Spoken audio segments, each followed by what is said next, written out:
Prezados alunos e alunas, a paz do Senhor Jesus Cristo. Chegamos à última lição desse trimestre. Devemos lembrar que, com isso, a volta de Cristo se aproxima a cada dia. Se isso já era uma verdade desde os tempos apostólicos, hoje, com razão, ainda mais. Na lição de número 12, encerramos com a invocação Maranata. Na lição de número 13, queremos iniciar com ela novamente. Maranata, vem Senhor. Ao longo de 12 aulas, tivemos a oportunidade de revisitar uma das 35 revistas de escola bíblica dominical escritas pelo saudoso pastor Eurico Bergsten. Fomos exortados e estimulados a orar pelo despertamento do povo de Deus. Aprendemos que o verdadeiro avivamento vem pela palavra de Deus e pela oração. Aprendemos que, enquanto estivermos aqui, teremos de enfrentar as oposições à obra de Deus. Oposições de fora, mas também oposições internas, no seio da própria igreja visível. Nas lições de número 10 e 11, descobrimos a necessidade de provar se os espíritos vêm de Deus, ou seja, se as manifestações espirituais que testemunhamos, mesmo em nossas comunidades, são, de fato, manifestações vindas da parte de Deus. Também aprendemos a necessidade de ensinar a palavra. A lição desse domingo, o Dia do Senhor, nos leva a refletir a respeito da verdade de que a vigilância conserva pura a igreja. O texto áureo encontra-se em Marcos, capítulo 13, versículo 37, onde lemos: "E as coisas que vos digo, digo-as a todos, vigiai." Você saberia responder, no contexto bíblico, o que significa vigilância? A verdade prática afirma que, através da vigilância, a igreja se manterá pura e não se afastará do modelo traçado por Cristo, rejeitando assim as inovações e o mundanismo dos nossos dias. Já nos dias de Charles Spurgeon, o príncipe dos pregadores do século XIX, nosso irmão ensinava e dizia: "Sei por que a igreja tem pouca influência no mundo atualmente. É porque o mundo tem muita influência na igreja." Dessa maneira, hoje seremos exortados e incentivados a cultivar uma vida de oração e de vigilância. No entanto, vamos incluir no decorrer de nossa meditação outro aspecto da vigilância, o qual temos muita facilidade de negligenciar. Vamos então à leitura bíblica em classe, que se encontra no Evangelho segundo Mateus, capítulo 25, versos 1 a 13. "Então o reino dos céus será semelhante a 10 virgens que, tomando as suas lâmpadas, saíram ao encontro do esposo. E 5 delas eram prudentes e 5 loucas. As loucas, tomando as suas lâmpadas, não levaram azeite consigo, mas as prudentes levaram azeite em suas vasilhas, com as suas lâmpadas. E tardando o esposo, tosquenejaram todas e adormeceram. Mas à meia-noite ouviu-se um clamor: aí vem o esposo, saí-lhe ao encontro. Então todas aquelas virgens se levantaram e prepararam as suas lâmpadas. E as loucas disseram às prudentes: dai-nos do vosso azeite, porque as nossas lâmpadas se apagam. Mas as prudentes responderam, dizendo: não seja o caso que nos falte a nós e a vós. Ide antes aos que vendem e comprai-o para vós. E tendo elas ido comprá-lo, chegou o esposo, e as que estavam preparadas entraram com ele para as bodas, e fechou-se a porta. E depois chegaram também as outras virgens, dizendo: Senhor, Senhor, abre-nos a porta. E ele, respondendo, disse: Em verdade vos digo que vos não conheço. Vigiai, pois, porque não sabeis o dia nem a hora em que o Filho do Homem há de vir. Na aula de hoje, como em todas as nossas reflexões bíblicas, o Espírito Santo quer nos despertar, dizendo que o tempo se abrevia, o tempo está chegando ao fim. Uma leitura panorâmica do Novo Testamento mostra o quanto é mencionada a questão da vigilância espiritual. Por que será que os textos são tão incisivos a respeito desse tema? E isso se deve ao fato de que a vigilância necessária não é uma questão meramente humana, mas, sobretudo, espiritual. Necessitamos da graça de Deus, da orientação do Espírito Santo e do seu poder para resistir a tudo o quanto pretende nos tirar do alvo, da meta do reino de Deus. Precisamos cultivar uma vida de oração e de vigilância. E pensando biblicamente, devemos perguntar: o que os textos bíblicos querem dizer com vigilância espiritual? Bem, vigilância remonta a uma atenção objetiva para consigo mesmo diante de Deus, uma consciência de passar em revista o nosso coração diante do Pai. É preciso voltar-se para si mesmo e sondar o próprio coração, não o do próximo, o próprio coração, pedindo que o Espírito Santo nos ilumine e nos mostre a realidade a nosso respeito diante de Deus. Esse exercício requer pureza interior e honestidade para consigo mesmo. Só consegue fazer isso quem compreendeu profundamente as implicações do Evangelho na vida presente e na vida do porvir. Assim, à luz da pessoa bendita do Senhor Jesus Cristo, somos estimulados a vigiar em todo tempo. O Cristo nos disse que deveríamos ficar despertados para compreender os tempos em que vivemos e conservar a fé até que Ele venha buscar a sua noiva. Sejamos vigilantes.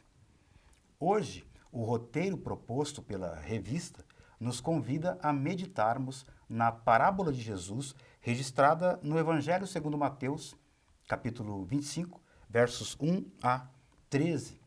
Nessa passagem, encontramos 10 virgens que ouviram o clamor da meia-noite. No versículo 6, mas apenas 5 delas estavam preparadas para o receber. Nosso desejo é que Deus nos abra o coração para compreender a sua palavra, pois hoje, mais do que outrora, temos a necessidade de estar devidamente vigilantes, preparados. A qualquer momento, nosso Senhor pode voltar. Feita essa introdução, vamos ao nosso primeiro tópico. Meia-noite, o dia que já passou.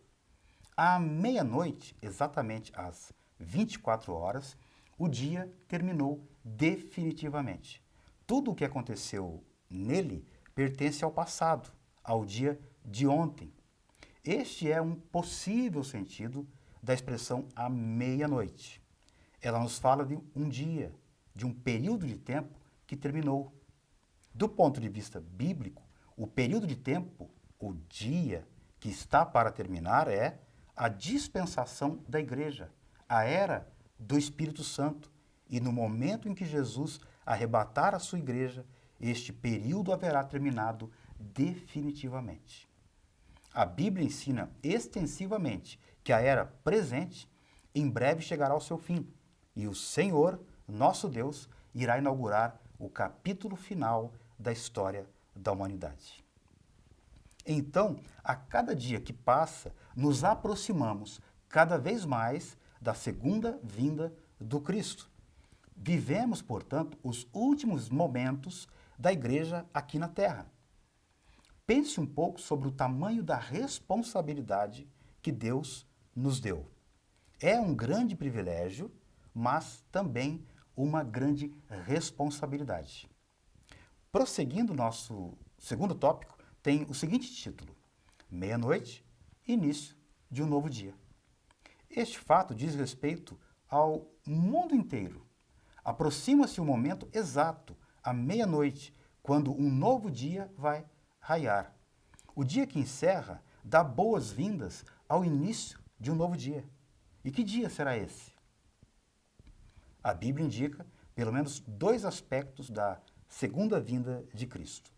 Primeiro, por um lado, ele virá como preservador, libertador ou protetor da ira vindoura. É o que encontramos em Romanos capítulo 5, verso número 9. Agora, sendo justificados pelo seu sangue, seremos por ele salvos da ira. A expressão agora novamente nos remete a uma categoria temporal. O destino final de cada ser humano é decidido agora, enquanto cumprimos nossa jornada neste mundo. E é exatamente por isso que devemos nos manter espiritualmente vigilantes, viver a vida sóbria, equilibrada, com domínio próprio e usar a armadura do Evangelho, a fé, o amor e a esperança da salvação. Essas que são as três virtudes espirituais. Primeiro, a fé em nosso Senhor Jesus Cristo, o único caminho que nos leva a Deus. Segundo, o amor a Deus, mas também o amor ao próximo, principalmente aos mais desfavorecidos. E terceiro, a esperança da salvação.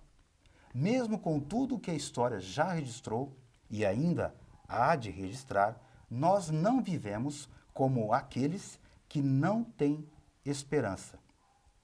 Nossa esperança não é apenas um desejo, uma mera possibilidade, mas uma realidade vindoura que se aproxima mais e mais.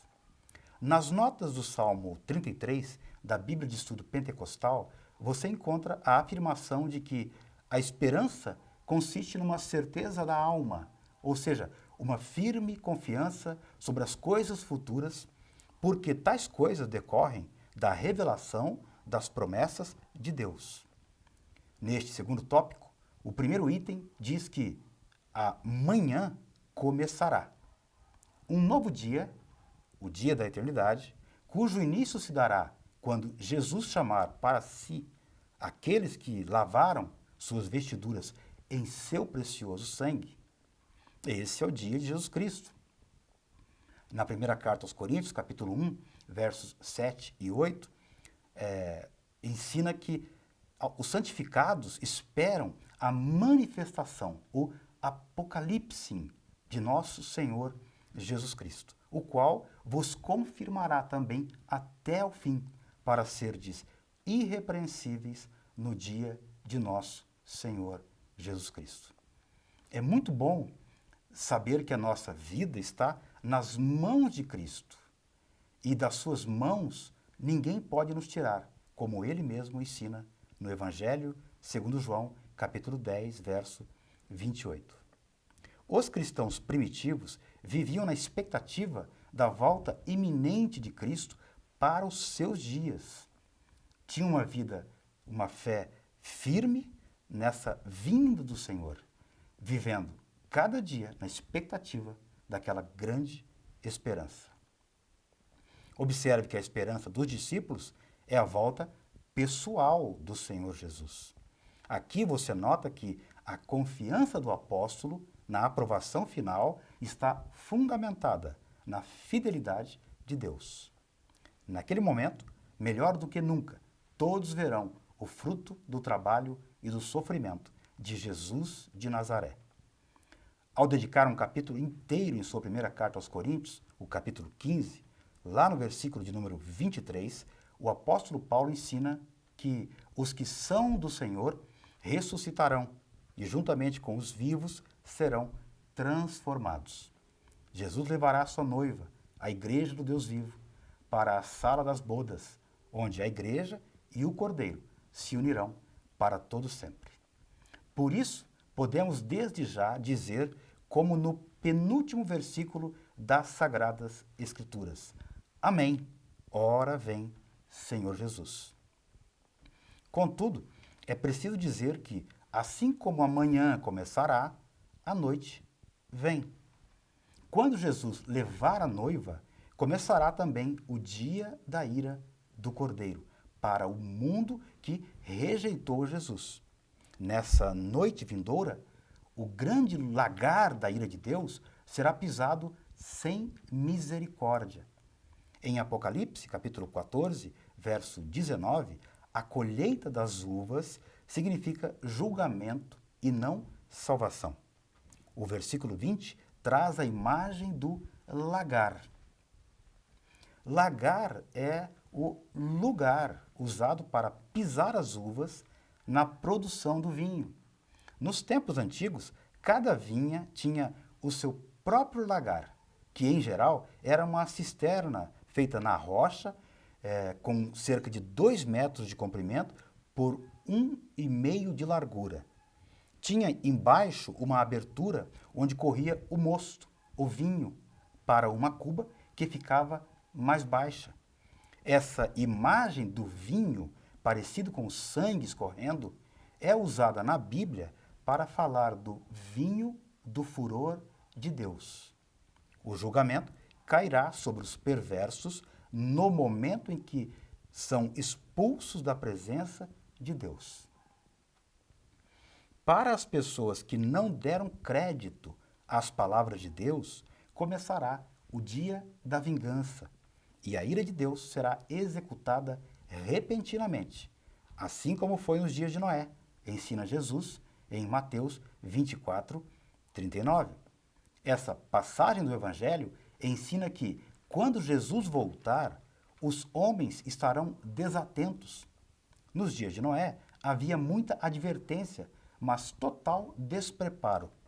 Hoje, a maioria maciça das pessoas é indiferente quanto à segunda vinda, ou acabam expressando a ela de acordo com as suas imaginações. Poucos estão realmente desejosos e expectantes e deixam com Deus o tempo e também os seus planos.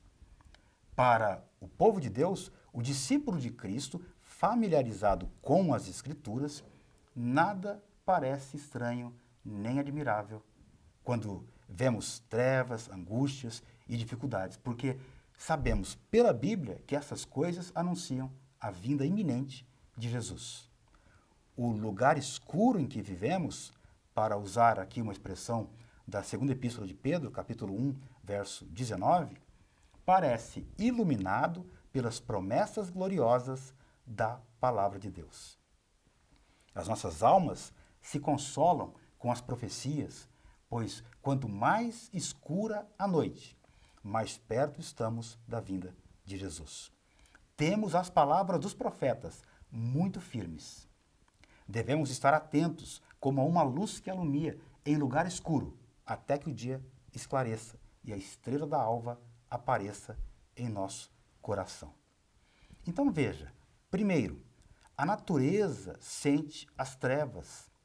Quando Jesus deu o último suspiro, pendurado numa cruz, por mim e por ti, quando ele entregou o Espírito ao Pai, o sol deixou de brilhar e houve trevas na terra. Hoje, na verdade, desde a queda da humanidade, toda a natureza geme pelas coisas que hão de sobrevir à terra. Em Romanos 8, versos 22 e 23, você aprende que toda a criação geme e está juntamente com dores de parto até agora. É por isso que há terremotos, pestes, fome, catástrofes de toda ordem. A Bíblia já previa tudo isso. Em segundo lugar, não só a natureza, mas as nações estão em trevas. Há guerras e rumores de guerras. O perigo de guerras nucleares, biológicas e químicas constituem uma sombra ameaçadora que paira sobre todo o mundo.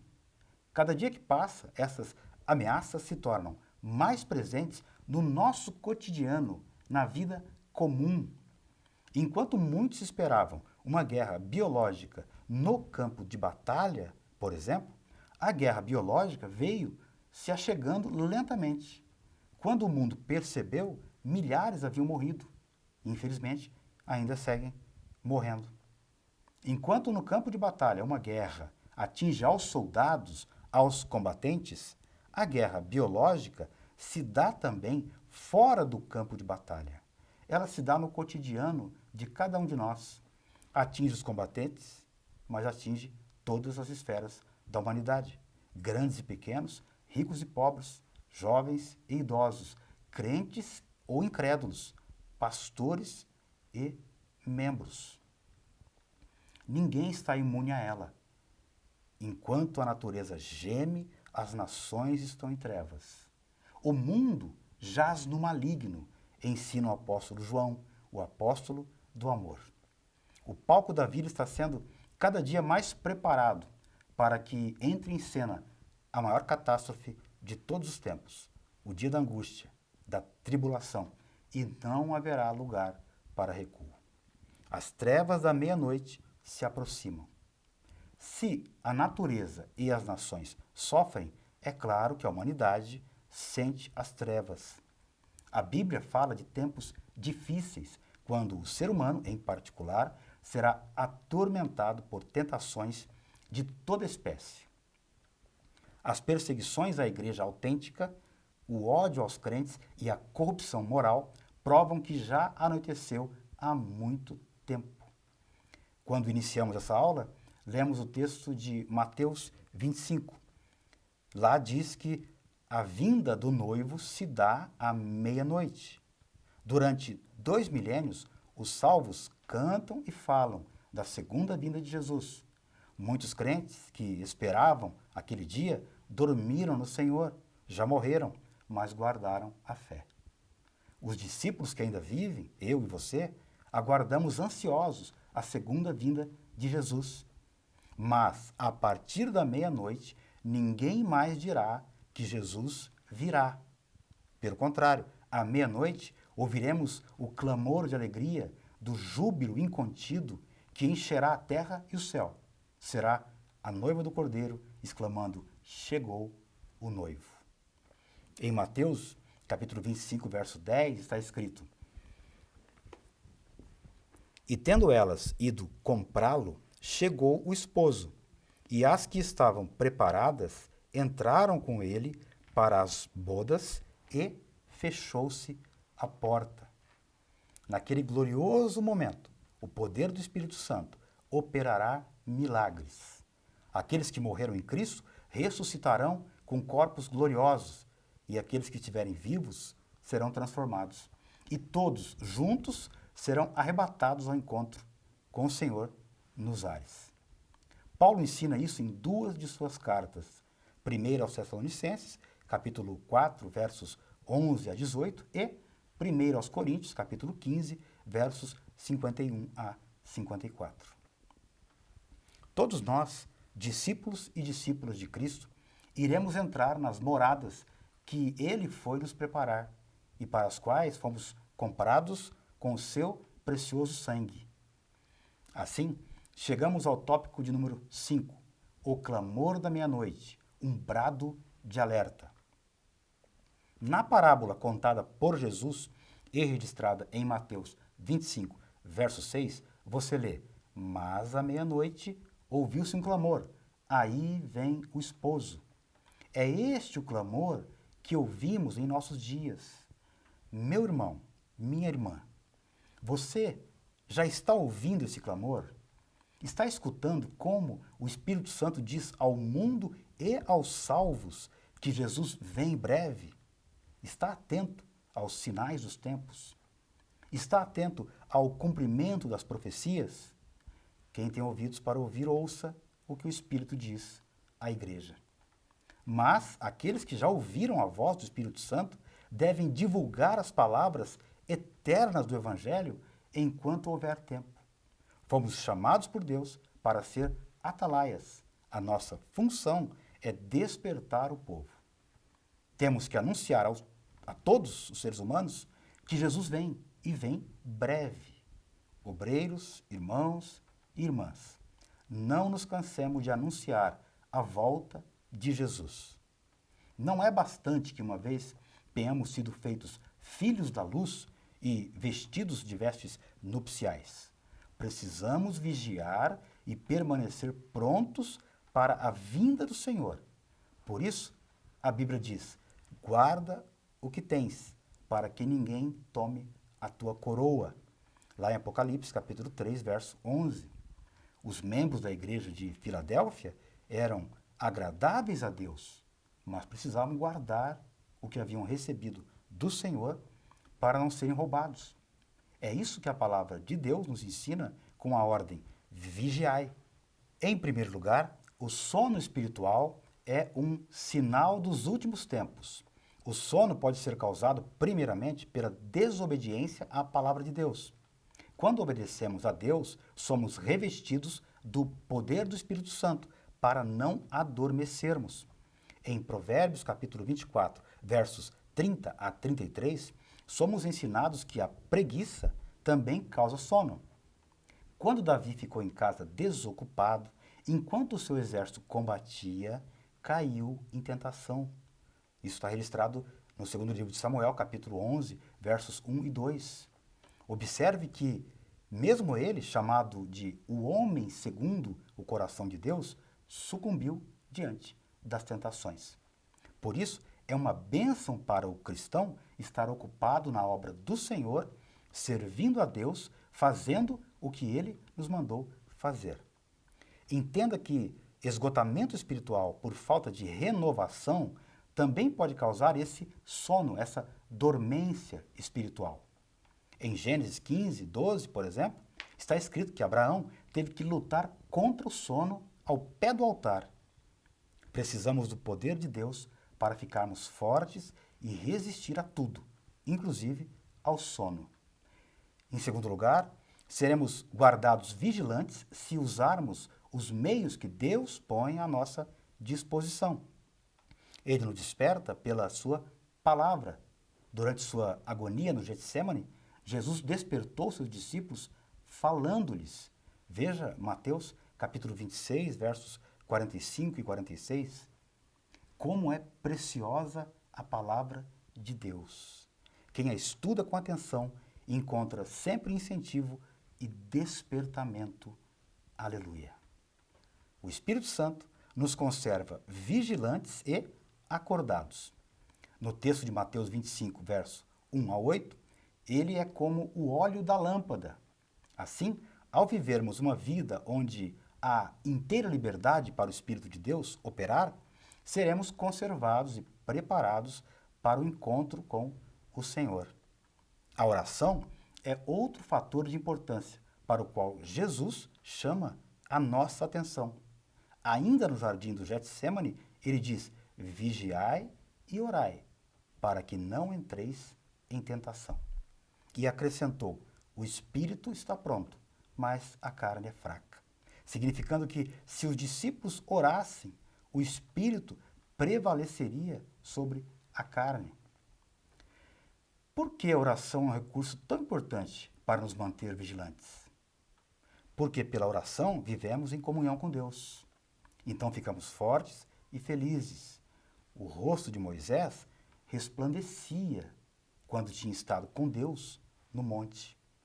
De igual modo, o rosto de Estevão, em Atos 6,15, enquanto era apedrejado até a morte por causa do Evangelho. Seu rosto resplandecia. Na carta dirigida à igreja em Éfeso, em Efésios 6,18, você aprende que a oração é uma arma eficaz contra Satanás. Quando combatemos e prevalecemos contra o nosso inimigo, permanecemos vigilantes. Finalmente, a oração é o meio pelo qual recebemos as bênçãos de Deus. A oração nos enche de sua graça e nos faz prontos para o grande culto nas nuvens. Contudo, existe outro aspecto da vigilância que, por vezes, é deixado de lado. Quando focamos a nossa vigilância em nossas disciplinas espirituais, corremos o risco de deixar de lado a própria obra de Deus, o serviço a Deus e ao próximo. Estamos falando de fazer a obra enquanto é dia. o Senhor Jesus mandou que trabalhemos enquanto é dia, pois a noite há de vir, e então não será possível fazer mais nada. Assim como Jesus afirmou que ele é a luz do mundo, assim a igreja do Senhor é a luz enquanto ele não volta. Se não fizermos aqui o que devemos fazer e podemos fazer para Deus e para o próximo, não teremos outra oportunidade. O que eu estou querendo dizer aqui é que, além da oração, da meditação bíblica, precisamos dar um passo adiante. Tiago, irmão do Senhor, ensinou que a religião pura e imaculada para com Deus o Pai é esta: visitar os órfãos e as viúvas nas suas tribulações e guardar-se da corrupção do mundo. O serviço a Deus deve ser evidenciado em ações concretas de amor e compaixão. Os efeitos e resultados de uma autêntica vida de oração e audição da palavra de Deus conduz o crente a externar atitudes que apontam para Deus, que é o amor em si. Se nossas vidas não evidenciam esse Deus de amor, se não se converte em sal e luz, infelizmente, estamos orando como quem joga palavras ao vento.